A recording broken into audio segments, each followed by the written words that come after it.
Waalaikumsalam warahmatullahi wabarakatuh. Waalaikumsalam warahmatullahi wabarakatuh. Alhamdulillah. Alhamdulillah. Amin. Dibuka dulu kali ya. Mangga, silahkan. Mari kita buka dengan baca basmalah bersama-sama. Bismillahirrahmanirrahim. A'udzubillahi minasyaitonirrajim. Rabbi a'udzubika min hamazati syayatin wa a'udzubika rabbi yahdurun. A'udzu billah. Rabbi shrah li sadri wa yassir li amri wahlul 'uqdatam min lisani yafqahu qawli. Rabbi zidni ilman warzuqna fahman. Cek suaranya jelas atau masih kurang, Kang? Di saya sih jelas. Jelas ya. Alhamdulillah. Amin masih dikasih kesempatan buat kumpul bareng keluarga Wonderful Ramadan. Alhamdulillah sudah ada 17 keluarga ya, insya Allah, Ustaz.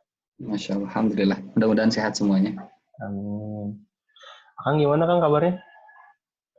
Alhamdulillah sudah semakin membaik suaranya. Kemarin mungkin kebanyakan bicara, jadi hilang suara. Mudah-mudahan jadi penggugur dosa lah. Banyak bicara jadi banyak dosa juga. Bermanfaat ya Kang. Amin, insya Allah, mudah-mudahan. Salawat salam, tidak lupa kita panjatkan pada junjungan kita Nabi wa Syafiina Muhammad sallallahu alaihi wasallam. Allahumma sholli ala Muhammad wa ala alihi. Ya karena berkat perjuangan beliau lah, perjuangan sahabatnya, keluarganya, dan juga ulama-ulama, sehingga Islam bisa sampai ke Indonesia, bisa sampai ke keluarga-keluarga di sini, dan bisa berkesempatan berkumpul bersama di Wonderful Ramadan. Ya Kang, pertanyaannya udah lumayan banyak ya Kang ya yang disampaikan Kang. Ya, mau langsung mulai aja ya? Boleh, mangga. Atau mau langsung disampaikan sama yang bertanya supaya kelihatan gitu? Oh, boleh juga ya. Ya ada yang nanyain Teh Rindu ada, Teh Nopi juga salah ada, atau mungkin nanti bisa di chat kalau mau tanya, terus nanti dipersilahkan baru open mic. Ya, kayaknya lebih memaksimalkan fungsi videonya supaya bisa silaturahmi juga semuanya.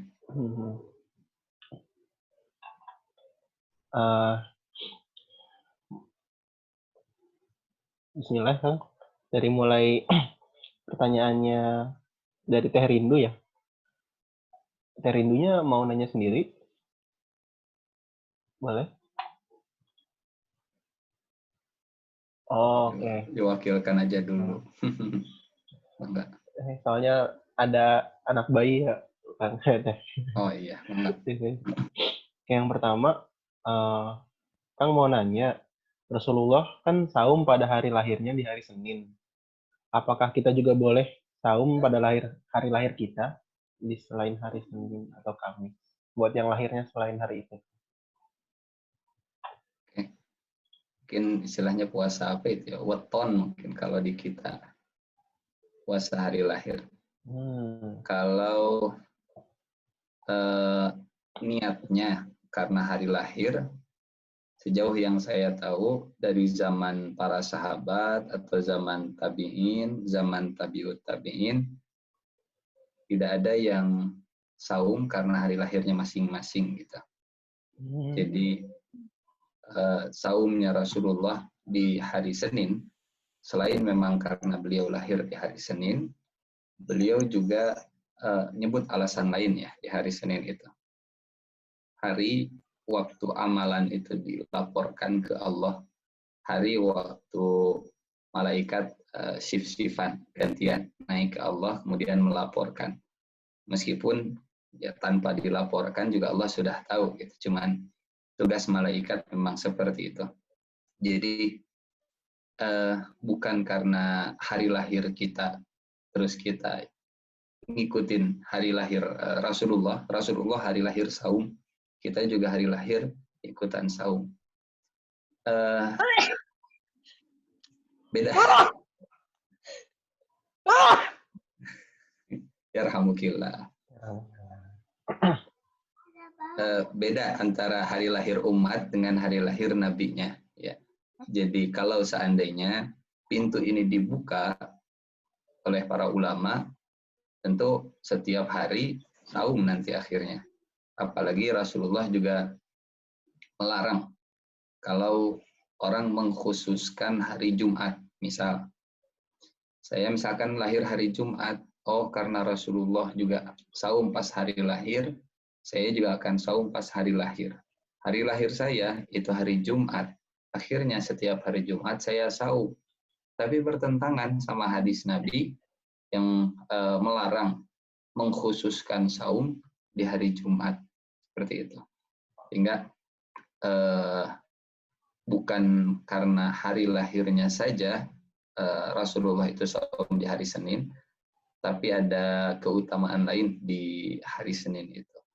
Jadi tidak bisa disamakan antara hari lahir kita dengan hari lahir Nabi Muhammad SAW. Syukur-syukur kalau hari lahir kita memang hari Senin. Gitu. Cuman bukan karena pas hari kita, hari lahirnya kita. Begitu mungkin Bu Rindu ya, mudah-mudahan bisa menjawab. Wallahu a'lam bishawab. Iya. Jadi buat yang lahirnya selain hari Senin, harap bersabar. Lahirnya hari Kamis misalkan, boleh nggak? Ya boleh, cuman bukan karena hari lahir kitanya, karena hari Kamisnya itu. Hari Kamisnya. Jadi lebih terluruskan. Saya di hari Minggu katanya Teh Rindu. Ya mudah-mudahan pas hari Minggunya itu pas pertengahan bulan, atau sekalian aja kalau mau saumnya itu saum Daud. Jadi bukan hanya hari lahir kita, tapi hari lahir orang lain juga sekalian. Tapi bukan karena hari lahirnya ya. Artinya mencontoh nabinya itu yang kita ikuti. Wa iyaki, mangga. Lanjut Kang, dari Teh Rindu masih. Lalu ini ketika orang Quraisy berselisih ingin merenov Ka'bah, apakah ketika mereka berkumpul dan berselisih untuk musyawarahkan meletakkan Hajar Aswad, saat itu Rasulullah sedang tidak berada di sana? Oh, ya. Jadi rasanya di materi saya sebut ya, yang berselisih itu para pembesar Quraisy, sesepuh Quraisy. Sementara Rasulullah Shallallahu Alaihi Wasallam, walaupun beliau itu cucu sesepuh, saat itu beliau bukan termasuk di jajaran pembesar atau pejabat Quraisy lah kalau bahasa kita. Yang pejabatnya ya ada Abu Thalib di sana, ada Walid bin Mughirah di sana, ada Abu Sufyan yang memang dari sisi usia sudah di atas Rasulullah Shallallahu Alaihi Wasallam. Di Mekah Rasulullah itu jadi rakyat. Setelah hijrah ke Madinah, Rasulullah itu jadi pejabat lah kalau bahasa kita, jadi pembesar. Gitu. Makanya seperti yang pernah kita sampaikan ya di bahasan pertama, beliau jadi rakyat pernah karena selama di Mekah beliau jadi rakyat. Beliau jadi pejabat juga pernah karena selama di Madinah beliau itu di posisi paling tinggi di hierarki kependudukan masyarakat Madinah. Walaupun Rasulullah jadi pejabat, tetap saja beliau juga selalu merakyat, ya nggak bisa dibedakan bahkan dengan orang-orang biasa dengan rakyatnya. Begitu mungkin Kang. Oke. Jelas ya Kang ya. Jadi belum jadi pejabat. Oke. Nah gitulah. Bahasa sekarangnya begitu. Bukan termasuk elit Quraisy, bukan termasuk pimpinan Quraisy. Masih muda juga ya waktu. Selanjutnya dari Teh Nopi.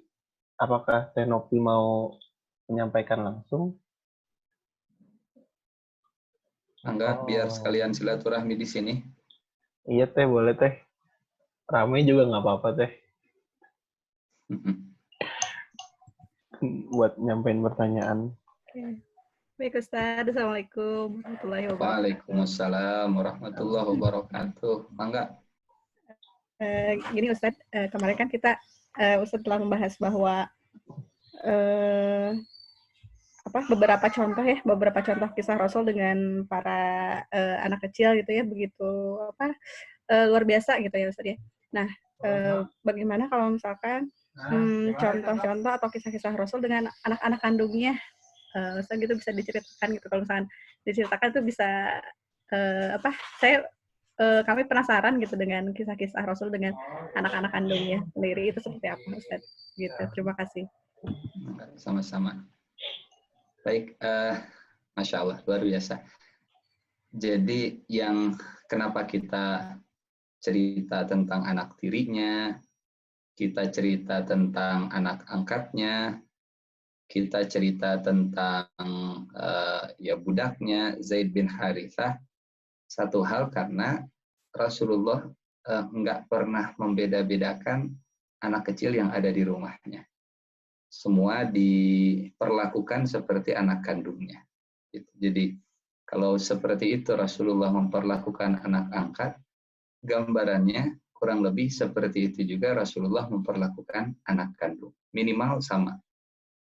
Walaupun kalau perasaan, ya perasaan kita ya, ini kalau perasaan Rasulullah, Allah yang lebih tahu. Walaupun kalau perasaan kita pastinya ada kecenderungan yang lebih kalau ke anak kandung. Misal kata Hindun. Hindun itu anaknya Siti Khadijah yang tinggal bareng dengan Rasulullah. Hindun anak Siti Khadijah dari suami sebelumnya. Kata Hindun, saya nggak pernah bersama dengan ayah sebaik dengan ayahnya Fatimah. Saya nggak pernah diperlakukan sebaik ayahnya Fatimah. Maksudnya Rasulullah Shallallahu Alaihi Wasallam. Gimana perlakuan Rasulullah ke anak-anak kandungnya atau ke cucu dan cicit, nggak ketemu Rasulullah dengan cucunya. Contoh misalkan ini ke cucu ya, cerita yang saya kira masyhur lah. Beliau gendong kukudaan lah kalau bahasa kita sekarang, atau onta-ontaan karena di Arab. Kalau di kita kukudaan. Beliau memang redaksi hadisnya juga onta. Beliau main onta-ontaan, dan yang luar biasa main onta-ontaannya itu dengan cucu. Itu artinya kalau dengan cucu yang usia Rasulullah itu terpaut jauh, fisiknya juga ya kalau ukuran kita gitu ya. Ukuran kita, fisik seorang kakek jelas nggak sama dibanding fisik seorang ayah ke anaknya waktu masih kecil. Tapi walaupun fisik Rasulullah saat itu sudah usia kepala 6 atau 50 jelang kepala 6, tapi Rasulullah masih, ini bukan bukan kalau bahasa Sundanya, bukan Rasulullah itu tidak bersikap dewasa, tapi beliau bisa menyesuaikan sefrekuensi dengan anak-anaknya. Kadang kan ya mungkin kita rasakan makin nambah usia, makin susah kita itu untuk dalam tanda petik bubudakeun atau bahasa Indonesianya kekanak-kanakan, menyamakan frekuensi dengan anak kita, rasanya ada mental block di sini gitu.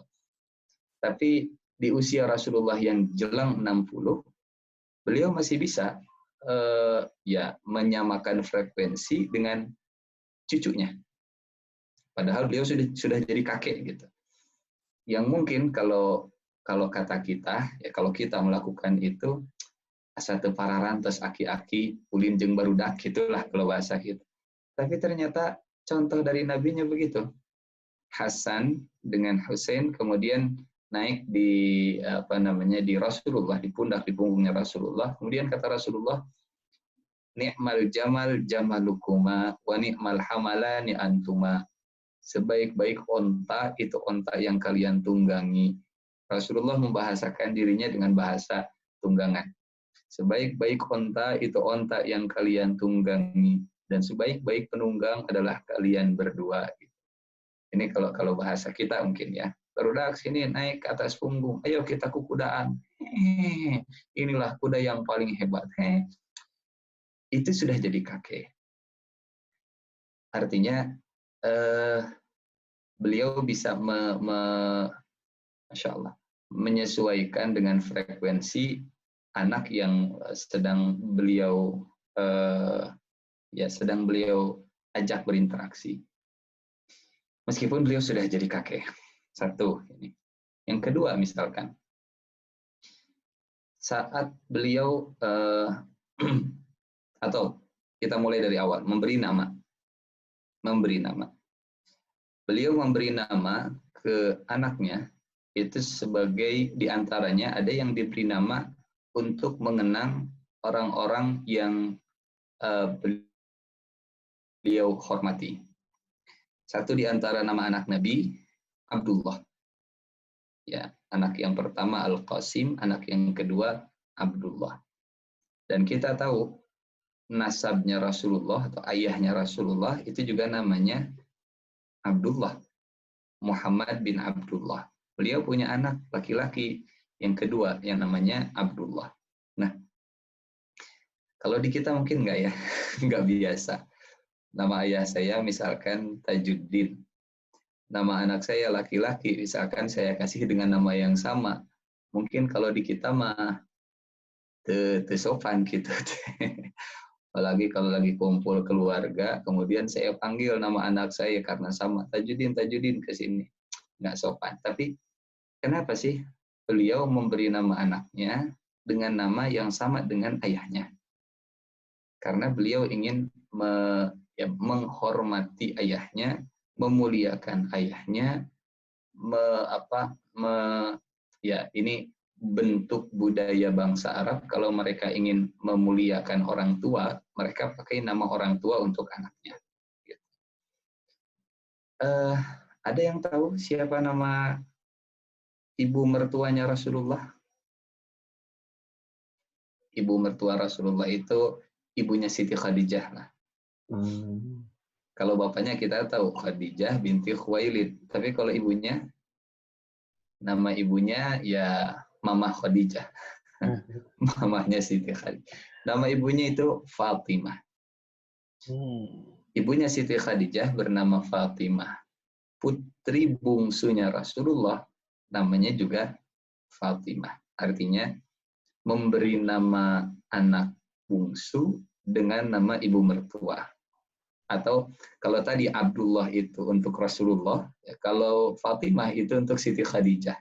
Kalau Rasulullah memuliakan orang tua ayahnya Abdullah itu dengan mengabadikan jadi nama anak laki-laki. Kalau Siti Khadijah dengan nama ibunya Fatimah. Dan ya ini juga hal yang biasa gitu.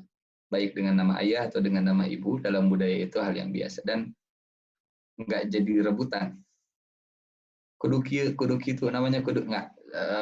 Beliau menerima walaupun misalkan itu nama ibu mertuanya dijadikan Rasulullah jadi nama anak bungsunya. Perlakuan Rasulullah ke anak-anaknya. Rasanya di pertemuan sebelumnya pernah kita cerita atau tidak ya, yang Siti Fatimah setiap jumpa dengan Nabi itu selalu dapat kecupan di kening. Pernah ya kita cerita. Sampai Siti Fatimah nangis di akhir hayatnya Rasulullah karena momen itu Siti Fatimah nggak dapat kecupan dari Rasulullah karena Rasulullahnya nggak bisa bangun. Yang biasanya kalau datang itu selalu disambut, kali ini Rasulullahnya nggak bisa nyambut. Contoh misalkan saat Rasulullah hijrah, ini agak dewasa. Saat Rasulullah hijrah Madinah, kemudian anak perempuan pertamanya, Zainab, itu menikah dengan Abul As bin Ar-Rabi, musyrik. Abul As bin Ar-Rabi, musyrik. Rasulullah hijrah ke Madinah. Nah, beliau, walaupun ayahnya Zainab, tapi Rasulullah tidak pernah atau enggak memaksa Zainab, ayo tinggalkan suamimu yang masih musyrik, sekarang kita pergi. Zainab itu tetap tinggal di Mekah dengan suaminya, walaupun Rasulullahnya pergi. Rasulullahnya itu pergi ke Madinah, sementara Zainabnya itu tinggal di Mekah. Zainabnya Muslim, Zainabnya beriman, tapi suaminya masih musyrik, suaminya masih nggak percaya. Walaupun kata Abul As, saya tidak meragukan kejujuran ayahmu, Rasulullah maksudnya. Tidak ada cacat, nggak ada celah, reputasinya baik, rekam jejaknya bagus. Hanya saja ini problem yang dimiliki Abul As. Kenapa tidak beriman? Kata Abul As, kalau saya ikut agamamu, kalau saya ikut ayahmu, apa kata dunia? Abul As takut ke istrinya.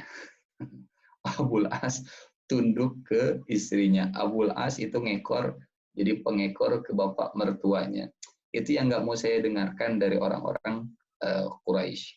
Tapi sama sekali, ya umumnya orang musyrik mereka bukan mendustakan Rasulullah.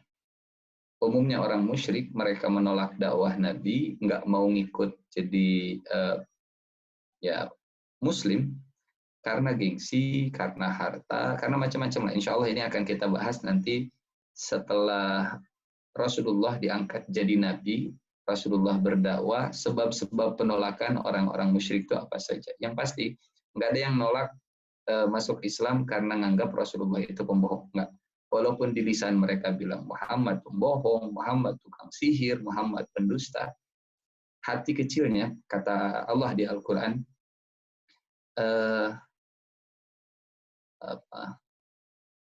mereka tidak mendustakanmu, tapi mereka jahadu. Jahad itu keras kepala dengan menutup keyakinan diri mereka sendiri. Itu dengan Siti Fatimah, kemudian dengan Siti Zainab. Dengan Ruqayyah misalkan. Ini juga cerita dewasa. Ruqayyah nikah dengan Utsman. Dan Ruqayyah sakit. Saat sakit itu sedang perang Badar. Ya. Dan Rasulullah nggak bilang begini ke Utsman bin Affan. Utsman, sudah nggak apa-apa. Walaupun itu anak saya, tapi tinggalkan. Yang penting ini Badar. Ikut ke Badar. Rasulullah merintahkan Utsman, nggak apa-apa engkau nggak ikut ke Badar, yang penting urus istrimu, urus Ruqayyah. Makanya Utsman bin Affan itu termasuk sahabat yang nggak ikut dalam perang Badar. Uzurnya itu karena ngurus Ruqayyah. Ada kisah lagi misalkan, saat Ali bin Abi Thalib, suaminya Siti Fatimah, diisukan mau nikah dengan anaknya Abu Jahal. Diisukan atau ada berita selentingan kabar burung kalau Ali bin Abi Thalib mau poligami. Yang diduakannya Siti Fatimah. Apa yang dilakukan? Apa yang terjadi? Rasulullah naik mimbar, kemudian kata Rasulullah, saya tidak mengharamkan yang halal dan saya juga tidak menghalalkan yang haram. Tapi siapa yang menyakiti hati Fatimah, maka dia telah menyakiti hatiku. Fa'innaha bid'atun minni, karena Fatimah itu bagian dari darah dagingku. Semua faham kalimat ini itu ditujukan ke sahabat Ali bin Abi Thalib. Seperti itu. Jadi ya, kalau detil dari usia ke usia, memang sejauh yang saya dapatkan, saya tidak menemukan banyak detil seperti apa Rasulullah usia 1 tahun ke Al-Qasim perlakuannya seperti ini, 1 tahun ke Abdullah seperti ini, karena memang catatan sejarah sebelum diangkat menjadi Nabi dengan setelah diangkat jadi Nabi itu kita akan lihat agak beda. Sangat lengkap setelah beliau diangkat jadi Nabi. Walaupun bukan berarti sebelum diangkat jadi Nabi nggak lengkap, ada. Cuman kalau yang detil banget dari tahun ke tahun, ini saya secara pribadi masih belum menemukan. Tapi gambaran ke arah sana itu bisa kita dapatkan dengan seperti apa perlakuan Rasulullah ke orang lain. Sebagai gambaran, sebagai cerminan, kalau ke anak orang lain begitu luar biasanya, ke anak sendiri pasti akan jauh luar biasa. Atau minimal beliau memperlakukan sama semua anak yang ada di rumahnya. Wallahu alam bisawab. Teh Nopi tadi ya. Mangga Kang Fadil. Yap. Alhamdulillah dari Teh Nopi. Gimana Teh, udah jelas Teh? Penjelasannya lumayan banyak ya. Dan sedikit ngelompat ya. Rasulullah menjadi Rasul aja ini udah terang ya. Oke, saya nunggu Teh Nopi. Ini ada pertanyaan dari Teh Sinta. Mungkin Teh Sinta belum join. Lanjut ke pertanyaannya Teh Irna. Teh Irna ada. Teh Irna Triani. Ada Teh? Ada Kang Fadil, mangga. Mangga, silahkan langsung saja supaya bisa silaturahmi. Mohon. Enggak pakai video nggak apa-apa, Ustazah ya. Pak Ustadz, aduh. Ini pertanyaan dari saya sebetulnya. Kan lagi cerita tentang Abraha ya. Akang mau nanya langsung nggak? Pak Ustadz? Apa? Boleh, Mangga. Oh ya, ini apa waktu pasukan Abraha menyerang Ka'bah itu gajahnya ikut ikut binasa juga nggak saat diserang oleh burung ababil? Atau pasukannya aja, karena kan ada yang cerita gajah itu sebenarnya duduk kan tidak mau bergerak. Nah, terus anak saya penasaran, itu gajahnya kan sudah taat sama Allah nggak mau menyerang Ka'bah, jadi binasa juga atau enggak, katanya gitu. Itu aja pertanyaannya. Ya, Mangga. Iya. Wallahu alam bisawab. Hanya kalaupun gajahnya itu binasa, gajahnya itu nggak berdosa gitu. Contoh misal gini. Ini kita cerita agak loncat ya, cerita ke masa depan. Cerita ke masa depan. Di masa depan itu nanti bakal ada kumpulan orang, ini orang bukan gajah, kumpulan orang yang berangkat ke Mekah. Di tengah perjalanan itu semuanya ditenggelamkan, masuk ke dalam bumi. Tenggelamkan, masuk ke dalam bumi. Ternyata orang-orang yang ditenggelamkan itu macam-macam. Ada yang berangkat ke Mekahnya itu mau umroh, ada yang berangkat ke Mekahnya itu mau ya hanya sekedar ketemu dengan keluarga, silaturahmi, ada yang ziarah, ada yang ketemu dengan keluarga, ada yang ke Mekahnya itu mau nangkep sosok Imam Mahdi. Ini cerita masa depan. Imam Mahdi itu siapa? Imam Mahdi itu keturunan Nabi dari jalur Hasan. Jadi cucu Rasulullah, Hasan, Husain, dan seterusnya. Hasan punya keturunan sampai akhir zaman. Satu di antara keturunan Hasan, cucunya Rasulullah Shallallahu Alaihi Wasallam, itu Imam Mahdi. Sosok yang akan jadi pemimpin umat di akhir zaman nanti. Nah, ada orang-orang yang Imam Mahdi kemudian pergi ke Mekah, ada orang-orang yang berangkat ke Mekah, tujuannya nangkap Imam Mahdi. Nah, kumpulan orang ini ditenggelamkan. Sahabat tanya, ya Rasulullah, kalau mereka ditenggelamkan, sementara di antara mereka ada yang mau ibadah, terus gimana dong? Kok orang yang mau ibadah juga ikut ditenggelamkan? Kata Rasulullah Shallallahu Alaihi Wasallam, mereka akan dibangkitkan sesuai dengan niatnya.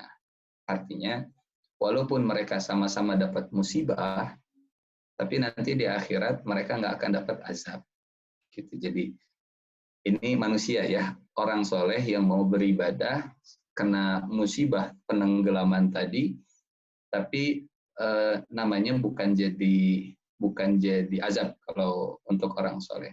Nah, apakah gajah Abrohah itu juga kena batunya? Bahasanya memang kena batu. Apa Raja Abrohah kena batunya juga? Kalau redaksi di Al-Qur'annya sih demikian. Alam taro kaifa fa'ala rabbuka bi ashabil fil. Alam yaj'al kaidahum fi tadlil. Karena mereka naik gajah, kemudian oleh Allah dibinasakan, semuanya kena gitu. Tapi kasihan dong Ustaz gajahnya. Gajahnya nggak berdosa.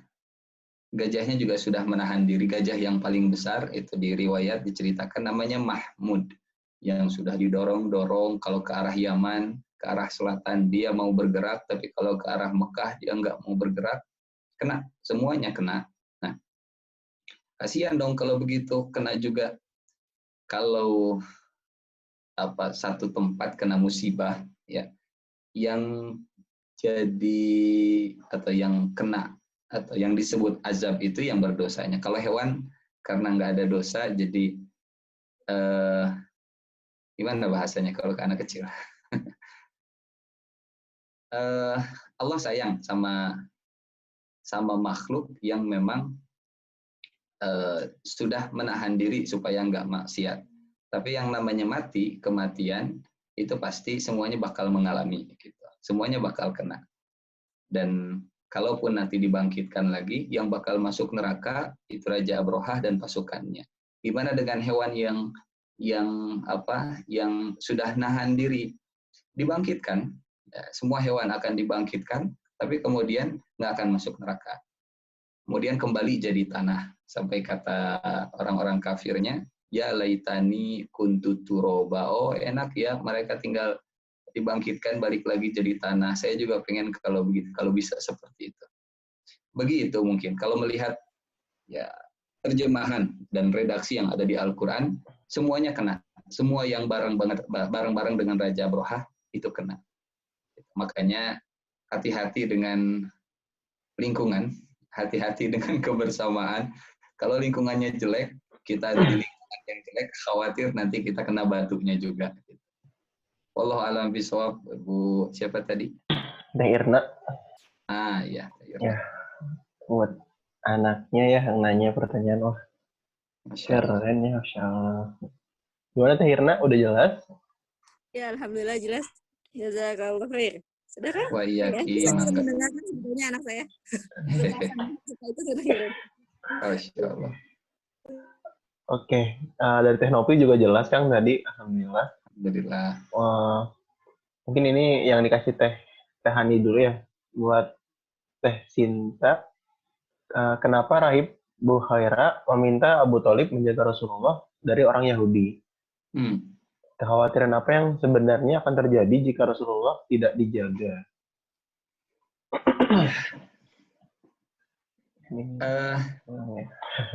Kita bakal tahu. Itu pertanyaannya ya? Iya, Kang. Oke. Kita bakal tahu kekhawatiran Bukhaira itu setelah Rasulullah hijrah ke Madinah. Karena di Madinah itu ada orang Yahudi. Di Mekah memang nggak ada orang Yahudi. Ya. Kenapa di Madinah ada orang Yahudi? Karena orang Yahudi mereka di Alkitabnya mereka punya keyakinan Nabi akhir zaman itu bakal datang ke Yathrib. Makanya mereka nunggu Nabi akhir zaman tadi. Dan orang Yahudi punya prasangka, punya keyakinan kalau sejak zaman Nabi Yakub sampai zaman Nabi Isa, nabi-nabi itu selalu dari kalangan Bani Israel, artinya Nabi akhir zaman juga bakal dari kalangan Bani Israel. Kan biasanya begitu. Misal gini, kalau kita ngajar atau kalau ada yang ngajarnya itu selalu ngadep ke tembok, nggak pernah bertatapan wajah sama muridnya. Pertemuan pertama. Datang lagi pertemuan kedua, nggak natap muridnya, tapi ngadep tembok. Pertemuan ketiga, saya yakin muridnya akan bilang begini, ngajar tembok deh gerak ayeuna nama. Karena sudah terbentuk polanya. Tapi ternyata pas datang pertemuan yang ketiga, nggak ngadep tembok, tapi ngadep ke murid. Kata muridnya, beda gening ayeuna mah, kan begitunya biasanya. Makanya ini punten ilustrasi dulu sebelum nanti kita masuk jawaban pertanyaan. Makanya Nabi Musa juga kaget saat berguru dengan Nabi Khidir. Awalnya naik perahu, yang punya perahu itu orang baik, sudah ngasih tumpangan gratis, malah perahunya dilubangi. Ini orang baik, malah dijahatin lah dalam tanda petik. Orang baik sudah ngasih tumpangan gratis, perahunya malah dirusak. Yang kedua, ketemu anak kecil. Anak kecil lagi main, dipanggil, dibunuh. Kata Nabi Musa, orang baik, perahunya dilubangi. Anak kecil dibunuh. Wah, berarti yang ketiga ini makin parah nih kayaknya. Polanya sudah terbentuk. Tapi ternyata pola yang ketiga beda. Rumah yang mau roboh, ya datang ke satu penduduk yang pelit, pedit, kopet, koret, kedekut, bakhil, meregehese, dan seterusnya. Itu perjalanan yang ketiga. Istat'ama ahlaha. Tapi ternyata reaksi Nabi Khidir itu beda dengan reaksi yang pertama dan kedua. Kalau orang baik saja dilubangi perahunya, kalau anak kecil saja dibunuh. Ini kalau kita, ya kalau kita saat itu ikutan berguru, mungkin diduruk si gana ya kampung ya, dibakar nih kampung nih, orang baik saja dijahatin, apalagi orang jahat. Ternyata enggak, ya ternyata beda. Di kampung itu ada dinding yang rumahnya hampir roboh, justru malah direnovasi oleh Nabi Khidir. Hingga kata Nabi Musa, laushi talatakhod alaihi ajra. Nah, pola yang sulit ketebak inilah yang kemudian seringkali bikin nggak nyangka. Ini ilustrasi. Kurang lebih seperti itu juga yang terjadi ke Bani Israel. Karena menurut orang Bani Israel, menurut orang-orang Yahudi, kalau sejak zaman Nabi Yakub sampai zaman Nabi Isa, Nabi itu selalu dari kalangan Bani Israel, berarti Nabi akhir zaman juga dari kalangan Bani Israel. Nah, Pendeta Buhairo, Rahib Buhairo, setelah melihat tanda-tandanya, oh ini calon Nabi. Tapi dari orang Arab, tapi dari Mekah, tapi bukan keturunan Bani Israel. Nah, kalau Bani Israel tahu ini calon Nabi, khawatir mereka dengki, dan bukan khawatir, memang itu yang terjadi. Mereka dengki, mereka iri, mereka hasad, mereka nggak mau terima. Kenapa? Bukan dari kalangan kami nabinya. Gitu. Nyawa Rasulullah akan terancam sehingga Rahib Buhairo itu memberi nasihat ke Abu Thalib supaya dijaga, jangan sampai orang Yahudi tahu. Karena ya dengkinya orang Yahudi itu selalu sudah tercatat lah dalam sejarah. Kalau mereka sudah dengki, ya kita juga diajarkan berlindung dari orang-orang dengki. Wa min syarri hasidin idza hasad. Orang Yahudi kalau sudah dengki, mainannya bunuh, nyawa, dan seterusnya. Itu latar belakang kenapa rahib Yahudi ngasih nasihat ke Abu Thalib. Wallahu a'lam bishawab. Wah, jadi ada juga orang yang masih baik ya Kang ya, masih ngasih saran ya, masih nerima. Masih banyak orang baik. Meskipun awalnya, nih kenapa nabinya nggak dari Bani Israel? Ya. Oke, sip, jelas. Ya buat mungkin lanjut dari Teh Sofi ya. Teh Sofi boleh nyampein pertanyaan. Silakan Teh Sofi biar langsung silaturahmi. Kang Robi. Online Teh Sofinya? Bentar Ustadz, videonya off lagi dipakai laptopnya. Pertama, pertanyaannya terkait interaksi Rasulullah SAW dengan para putra-putrinya. Tadi kan sudah dijelaskan sekilas oleh Ustadz ya dari pertanyaannya Teh Novi. Yang menjadi pertanyaan saya adalah Fatimah itu diceritakan begitu dekat gitu ya dengan Rasulullah. Apakah ada perasaan iri, cemburu mungkin ya dari saudara-saudaranya yang lain, itu sih yang terlintas. Atau memang kan tadi Ustaz sampaikan juga bahwa perasaan itu adalah kadang-kadang nggak bisa nggak bisa ditebak, nggak bisa diarahkan gitu ya Ustaz ya. Apakah itu menjadi sesuatu yang wajar dan akan terjadi kepada semua orang tua gitu ya? Atau memang semua orang tua juga bisa adil gitu ya, termasuk juga dalam hal perasaannya. Itu yang pertama. Yang kedua adalah tentang ayat-ayat yang turun terkait dengan kisah-kisah Rasulullah. Apakah itu ayat-ayat tersebut turun setelah Rasulullah mengalami kejadian dalam hidupnya, atau memang itu adalah sebuah peringatan yang Allah ayat yang mana maksudnya Teh Sofi? Kalau yang saya ingin tanyakan sih ini terkait Rasulullah yang Rasulullah disampaikan sebagai ayah tidak akan punya anak laki-laki, Ustaz. Oh, oke. Ya, itu aja, Ustaz. Mohon cekap. Assalamualaikum. Waalaikumsalam warahmatullahi wabarakatuh. Ya. Pertanyaan yang pertama tadi tentang Siti Fatimah. Ya. Pertama, Siti Fatimah ini anak bungsu. Anak bungsu, dan saya kira juga kita punya kecenderungan yang sama ke anak yang bungsu atau anak yang paling kecil, atau bukan kecenderungan yang sama. Kakak-kakaknya sudah pernah disayang dengan perasaan yang sama waktu kecil. Nah, sekarang perasaan itu dialihkan, atau bukan dialihkan, perasaan atau kasih sayang yang dulu pernah kita berikan ke kakak-kakaknya yang pertama, kedua, kita berikan juga ke adiknya. Hingga kadang mungkin merasa, ini kita ya, kok si bungsu terus yang disayang, padahal dulu juga waktu si sulung kecil disayangnya sama seperti itu. Cuman karena mungkin nggak menyadari dulu dia disayang dengan hal yang sama. Pertama itu satu. Yang kedua, Siti Fatimah itu punya julukan ya yang tidak didapatkan oleh kakak-kakaknya. Julukannya itu Ummu Abiha. Di antara julukan Siti Fatimah, Ummu Abiha, ibu bagi bapaknya.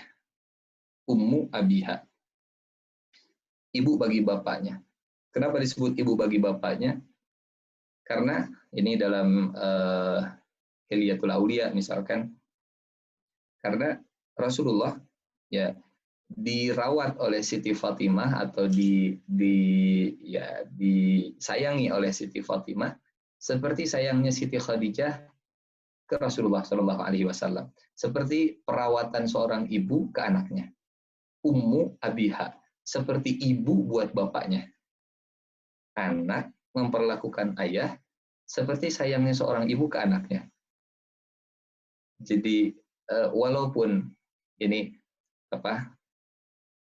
dalam kelahiran misalkan, Siti Fatimah itu lahir dalam satu keterangan di usia 35 tahun Rasulullah Shallallahu Alaihi Wasallam. Di usia Rasulullah 35 tahun. Artinya kebersamaan Siti Fatimah dengan ibundanya Siti Khadijah itu yang paling pendek. Karena kita tahu Siti Khadijah itu wafat di usia yang saat Rasulullah usia 50 tahun. Hingga Siti Fatimah dengan Siti Khadijah itu sekitar 15 tahun saja. Berbeda dengan kakak-kakaknya yang lain, yang lebih lama bersama dengan ibunya. Jadi, kalau tadi ada pertanyaan atau ada statement, apakah Rasulullah atau apakah kakak-kakaknya yang lain itu cemburu, ada perasaan cemburu seperti itu, sejauh yang saya ketahui, tidak ada hal yang membuat kakak-kakaknya itu kemudian jadi hasad atau jadi cemburu, minimal ke Siti Fatimah, karena Rasulullah berlaku adil, jangankan ke kakaknya, jangankan ke Zainab, jangankan ke Ruqayyah, jangankan ke Ummu Kulthum, ke Zaid bin Harithah saja Rasulullah memperlakukan begitu istimewa, apalagi ke anak kandungnya. Nah, apalagi selain Siti Fatimah itu yang paling lama dengan Rasulullah di rumah. Misal, kalau Zainab sejak di Mekah, ya sejak Rasulullah dakwah di Mekah, itu sudah menikah dengan Abul As, artinya sudah pindah rumah.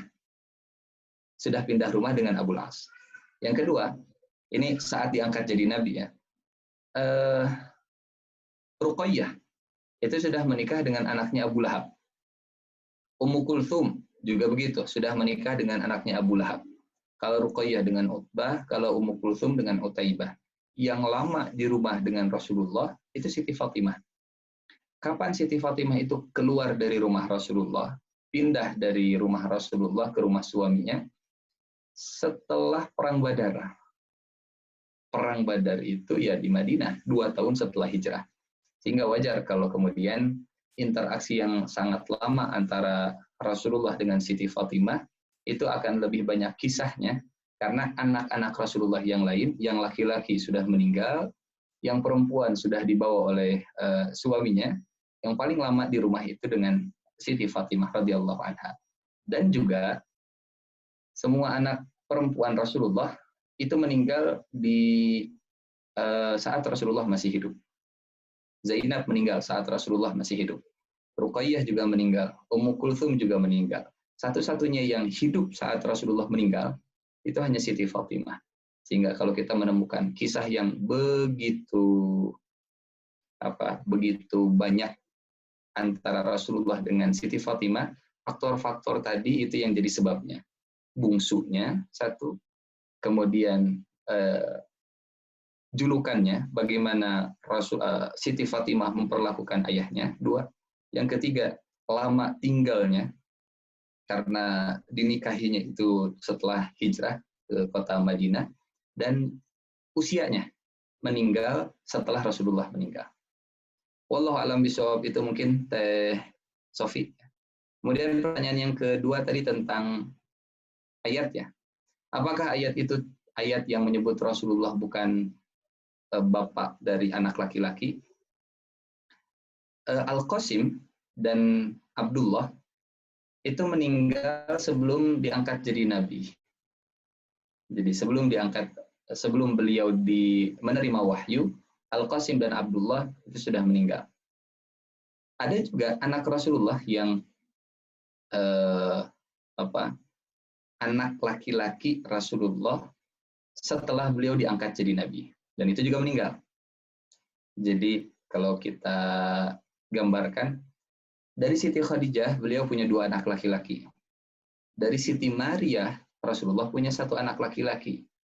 Kapan ayat Al-Quran yang menyebut makana Muhammadun aba ahadim mir rijalikum itu turun?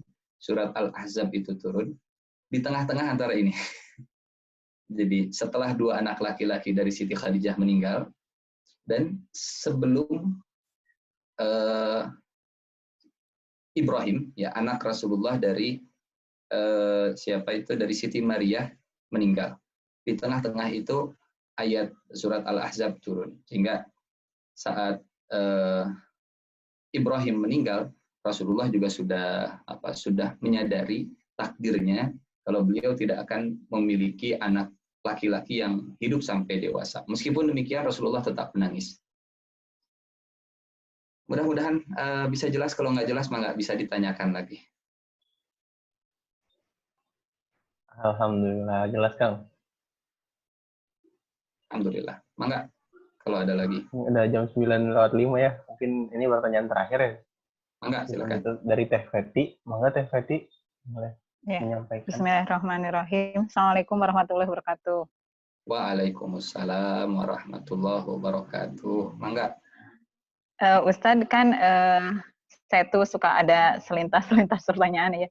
Kan gini, di dalam Quran itu masih nyambung dengan yang materi kemarin ya tentang menyusui. Kan di Quran itu menyusui 2 sampai 2 tahun gitu ya.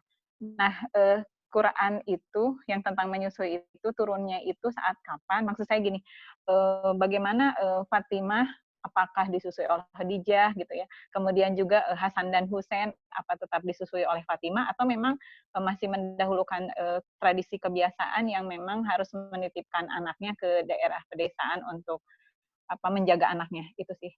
Di antaranya masih ada beberapa pertanyaan ya Ustaz, ya itu dulu. Baik. Kalau ayat yang tentang menyusui itu kan adanya di surat Al-Baqarah ya. Wal walidatu yurdi'na auladahunna haulaini kamilaini liman arada an yutimmar radha'ah. Dan surat Al-Baqarah itu masuknya dalam kategori surat Madaniyah. Surat Madaniyah itu berarti turunnya saat Rasulullah di Madinah, atau definisi yang lain dari surat Madaniyah, turunnya setelah Rasulullah hijrah. Ini keluar tema sedikit tentang Madaniyah, karena ada juga surat Madaniyah yang turun setelah Rasulullah hijrah, meskipun Rasulullahnya tidak di Madinah. Karena ada surat yang, contoh misalkan, Inna fatahna laka fatham mubina. Sesungguhnya kami memberikan kemenangan kepada engkau dengan kemenangan yang nyata. Di mana ayat ini turun? Nggak di Madinah. Di Mekah. Nah, dalam perjalanan Rasulullah dari Hudaybiyah ke Madinah, di luar kota Madinah. Jadi kalau definisi surat Madaniyah itu semua yang turun di Madinah, kurang presisi definisinya. Lebih presisi kalau disebut semua surat yang turun setelah Rasulullah hijrah, baik turunnya di Madinah ataupun turunnya di luar kota Madinah. Surat Makkiyah, semua surat yang turun saat Rasulullah belum hijrah, baik di Mekah ataupun di luar kota Mekah. Nah, jadi keterangan tentang menyusui itu turunnya setelah Rasulullah hijrah. Setelah Rasulullah hijrah, anak Rasulullah sudah pada besar semua. Jadi kalau Siti Fatimah saja lahir usia Rasulullah 35, saat Rasulullah hijrah, usia Rasulullah waktu hijrah itu 53. Karena kan diangkat jadi Nabi usia 40, dakwah di Mekah 13 tahun.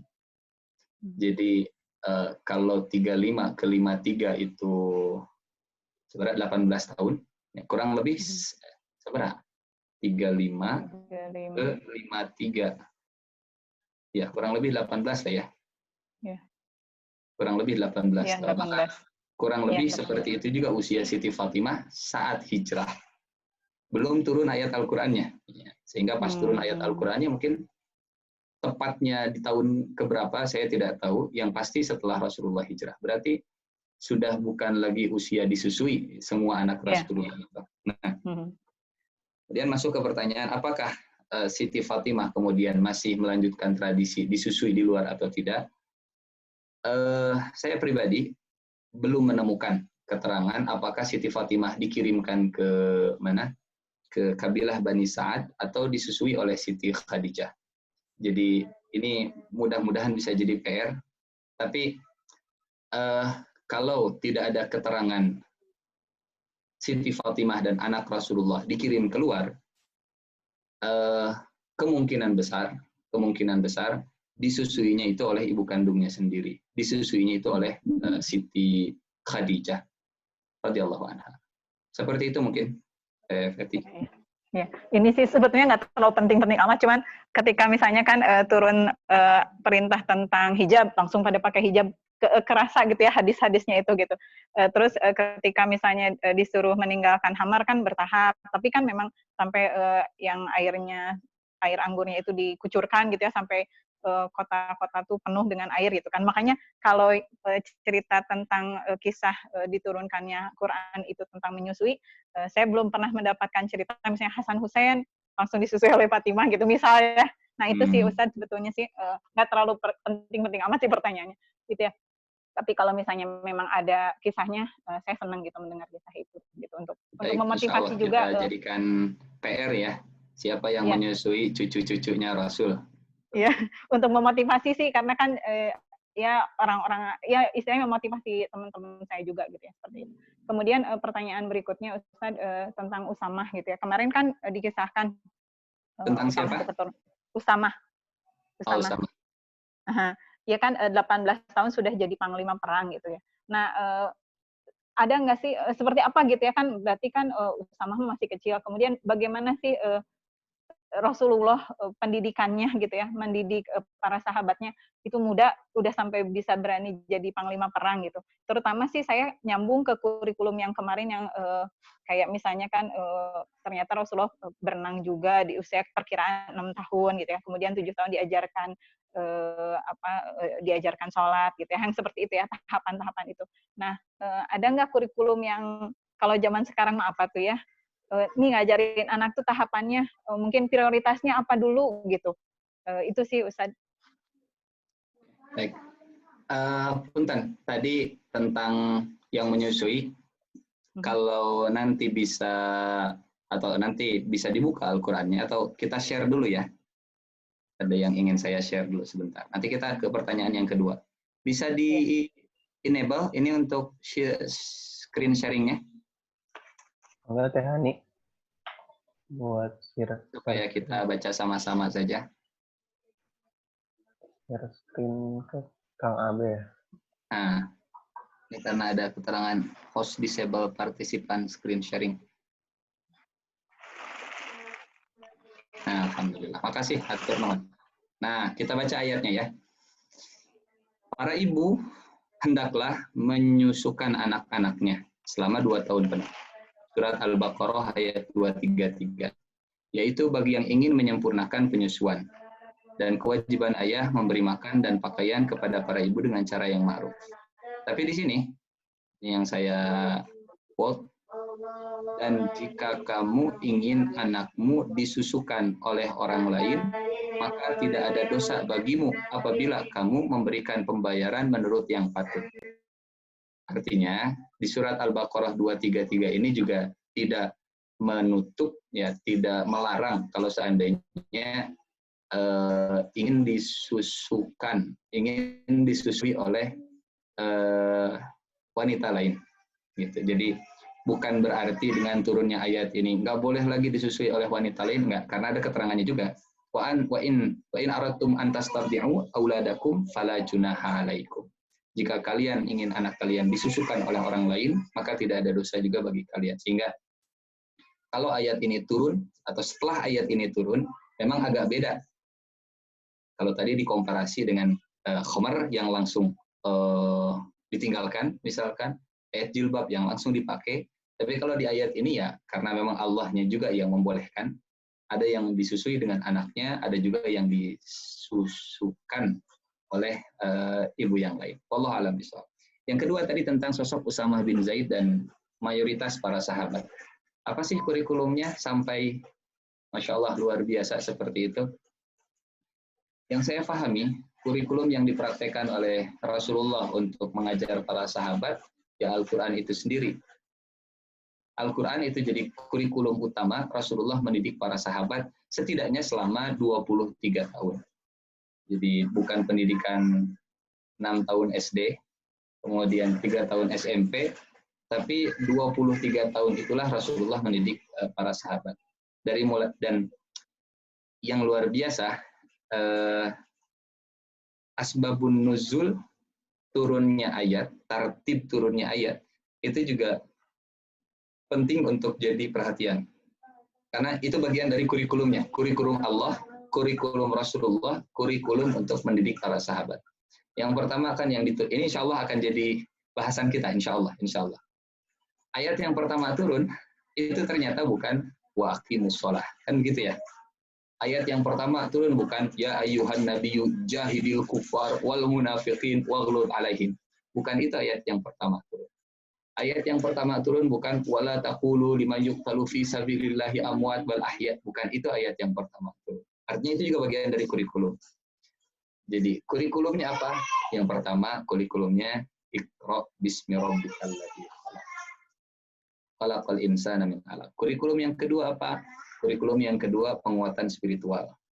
Ya ayyuhal muzammil qum fa'an ya ayyuhal muzammil qumil laila illa qalila nisfahu aw inqus minhu qalila aw zid alaihi wa rattilil qur'ana tartila inna sanuqi 'alaika qawlan thaqila inna nasyi'atal laili hiya ashadu wa aqwam qila inna laka fin nahari sabhan wa dzkur isma rabbika dzikir. Setelah itu apa? Setelah itu ya ayyuhal muddatsir qum fa'anzir. Bukan sekedar kapasitas intelektual yang terus dipenuhi, juga bukan sekedar kapasitas spiritual yang terus dipenuhi, tapi juga harus ada outputnya. Outputnya apa? Qum fa'anzir. Maka walaupun usianya masih kecil, walaupun seperti Ali bin Abi Thalib, tapi kesadaran untuk keinginan untuk amar ma'ruf nahi mungkarnya atau bagian dari dakwah Rasulullah-nya itu sudah tumbuh. Sejak kecil, sejak usia 10-an tahun, Ali bin Abi Thalib jadi bagian proyek dakwahnya Rasulullah SAW. Kurikulumnya itu kurikulum Quran. Memang bukan dari Al-Fatihah sampai Anas ya, tapi dari tartib turunnya Al-Quran itu sendiri yang jadi kurikulum Rasulullah dalam mendidik para sahabatnya. Wallahu a'lam bishawab. Ya, jadi lebih jelas ya. Ini karena emang harus sabar ya Kang ya, belum bahas kurikulum Rasulullah ya. Masih bahas sebelum Rasul diangkat jadi Rasul. Jadi mungkin Insya Allah. Ayah Bunda harus bersabar sedikit. Belum bahas kurikulum pendidikannya karena emang banyak orang tua yang Kang ya. Jadi pengen tahu nih kurikulum yang buat digunain di rumah. Oke, gimana Teh Feti? Udah jelas deh sebelum ditutup? Belum jelas, Ya, insya Allah. kurikulumnya juga belum. Penasarannya, ya akhirnya kan jadi, aduh berarti ini harus baca juga nih tartib turunnya Quran. Bisa jadi Quran, memang, ya misalnya ada, ya kan kalau Quran kan dari Al-Fatihah sampai Anas, nah ini, wah berarti saya harus baca juga nih tartib turunnya Quran. Bisa jadi memang di situ memang ada kebertahapan gitu, yang saya memang belum sampai seperti itu. Banyak PR lah pokoknya kalau setiap kajian sirah tuh gitu. Betul, makin banyak belajar memang sama siapapun juga selalu belajar. Begitu, mangga Kang Fadil. Alhamdulillah, iya, alhamdulillah. Ya terima kasih banyak buat Ayah Bunda yang sudah menyimak dan juga bertanya. Alhamdulillah lebih banyak ya pertanyaan dari sesi kemarin. Dan karena udah sampai jam 9:20, diberikan kepada Ustadz kesempatan closing statement dan juga ditutup dengan doa bersama. Mangga Kang. Baik Ayah Bunda, Bapak Ibu, hadirin jamaah yang Allah muliakan. Mudah-mudahan majelis kita, talabul ilmi kita, sharing kita ini termasuk sharing yang Allah berkahi, ilmunya jadi ilmu yang bermanfaat, bisa jadi bekal kita minimal. Kalaupun masih agak panjang perjalanan kita untuk mempraktekannya, minimal membuat kita makin cinta ke Rasulullah SAW. Karena sebagai penutup ini, kadang perbedaan amal itu bisa di-cover dengan kebesaran cinta. Ada yang nanya ke Rasulullah, kapan hari kiamat ya Rasulullah? Apakah hari kiamat itu tanggal 15 Ramadan atau kapan 20 Ramadan atau kapan hari kiamat? Kata Rasulullah, memangnya persiapannya sudah ada. Apa saja persiapannya? Kata yang nanya, nggak banyak sih ya Rasulullah persiapan saya. Sholat saya juga nggak banyak, saum saya juga nggak banyak, sedekah saya juga nggak banyak. Cuman satu, saya tuh cinta kepada engkau. Kata Rasulullah, engkau akan bersama dengan orang yang engkau cintai. Kata yang meriwayatkan hadis ini, kata Anas bin Malik, tidak ada sabda Nabi yang paling membuat saya bahagia kecuali hadis ini. Ini kata Anas bin Malik. Karena ini Anas bin Malik sahabat. Kata Anas bin Malik, saya cinta Abu Bakar, saya cinta Umar, saya cinta Rasulullah, meskipun amal saya nggak seperti mereka. Tapi mudah-mudahan kecintaan saya kepada mereka itu bisa mengcover, menutup kekurangan perbedaan amal saya dengan amal mereka. Walaupun kita masih belum bisa meneladani atau mengikuti, mempraktekkan keseluruhan, mudah-mudahan kecintaan ke Rasulullah itu bisa mengcover kebersamaan nanti di akhiratnya, insya Allah. Kita tutup saja dengan doa mungkin ya Kang Fadil. Mudah-mudahan semakin jadi berkah untuk kita dan mudah-mudahan jadi amal soleh untuk kita. A'udzubillahi minasyaitonirrajim. Bismillahirrahmanirrahim. Hamdan yuwafi ni'amahu wa yukafi'u mazidah. Ya Rabbana lakal hamdu kama yanbaghi li jalali wajhika wa 'azimi sultanik. Allahumma salli ala nabiyyina Muhammad wa ala alihi wa ashabihi ajma'in. Allahumma ighfir lana wa liwalidina warhamhuma kama rabbayana shighara. Allahumma la tuzigh rabbana la tuzigh qulubana ba'da idh hadaitana wa hab lana min ladunka rahmah innaka antal wahhab. Rabbana taqabbal minna innaka antas samiul alim wa tub 'alaina innaka antat tawwabur rahim. Rabbana hab lana min azwajina wa dhurriyyatina qurrata a'yun waj'alna lil muttaqina imama.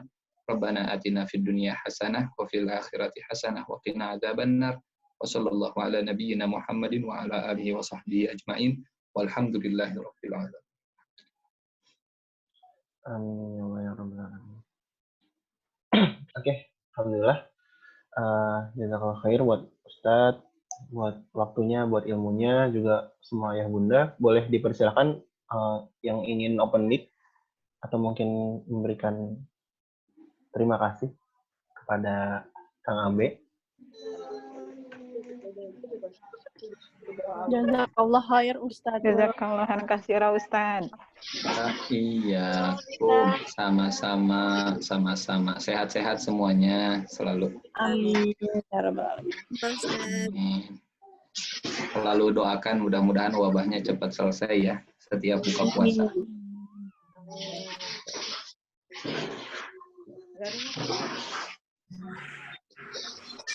Alhamdulillah, Kang. Kalau mau terlebih dahulu. Nah, saya pamit ya, marangga semuanya. Assalamualaikum warahmatullahi wabarakatuh. Waalaikumsalam. Waalaikumsalam warahmatullahi wabarakatuh. Yap, ya sudah selesailah Kulzum sesi 2. Teh Hani mau Teh Hani yang nutup?